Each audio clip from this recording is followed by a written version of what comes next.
Privatisation पे जनाब speaker, अवामी शोबे की कारकर्दगी को बेहतर बनाने, माली बोझ को कम करने और सरमायाकारी को फ़रोग़ देने के लिए हुकूमत एक जदीद और मुतहरक निजकारी हिकमत अलमी पर अमल पैरा है। ये हिकमत अलमी नॉन एसेंशल सरकारी इदारों की शफाफ और मौसर निजकारी पर मरकूज़ है ताकि मुख्तलिफ शोबों बिलखुसूस तवानाई और मालियाती शोबे मुसाबकत, कारकर्दगी और निजी सरमायाकारी को फ़रोग़ दिया जा सके।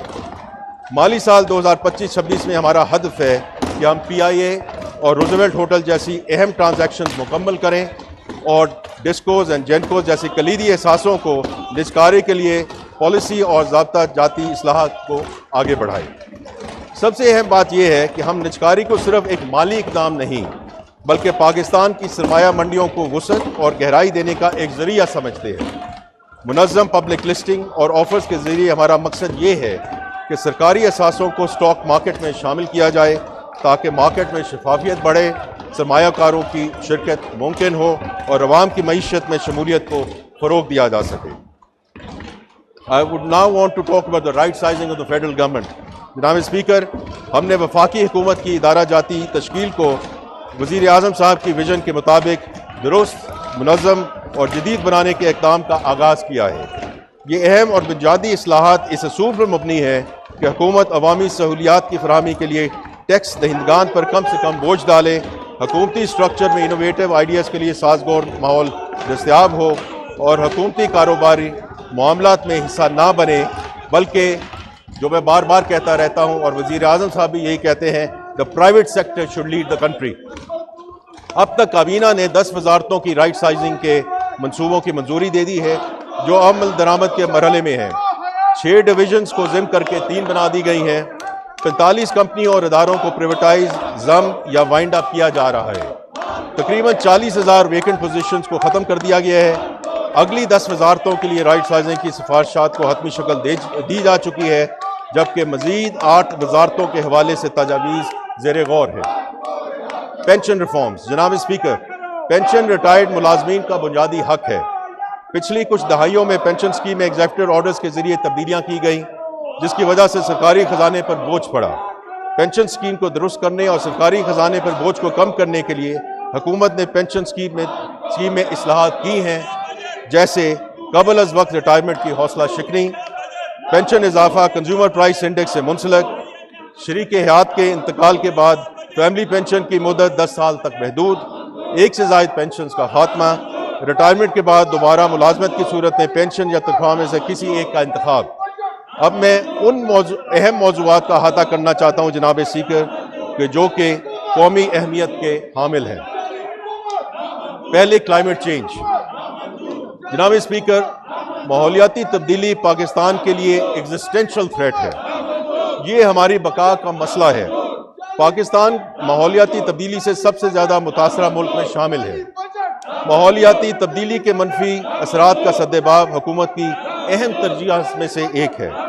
माहौलियाती तब्दीली से निपटने के लिए बेशबहा वसाइल की ज़रूरत होती है। इसीलिए हुकूमत ने गुज़श्ता 16 माह में क्लाइमेट फाइनेंस पर खसूसी तवज्जो दी है और इस सिलसिले में नुमायाँ कामयाबियाँ भी हासिल हुई हैं।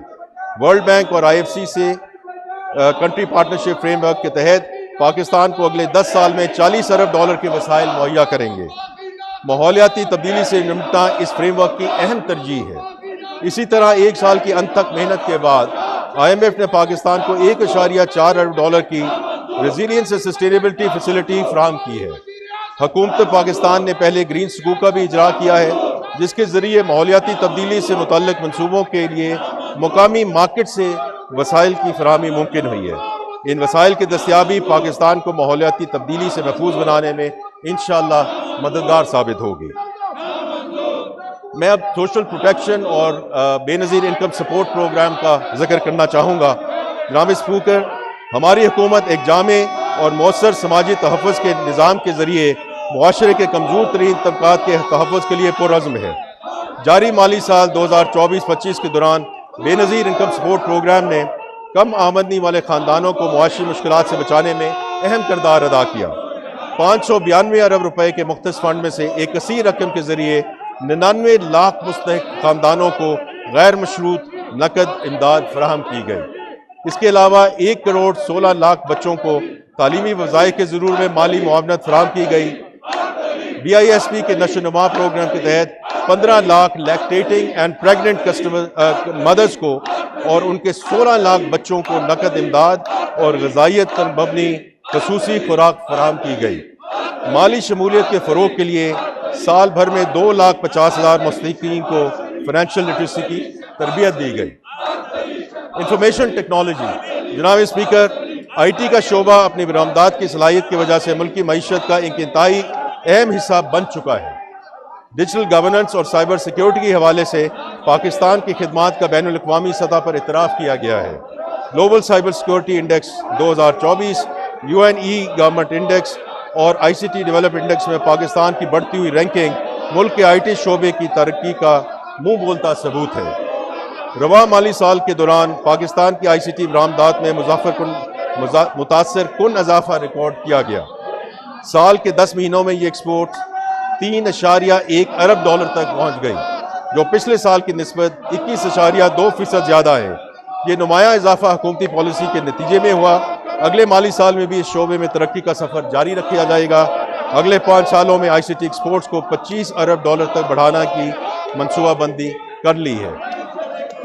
SMEs and affordable housing.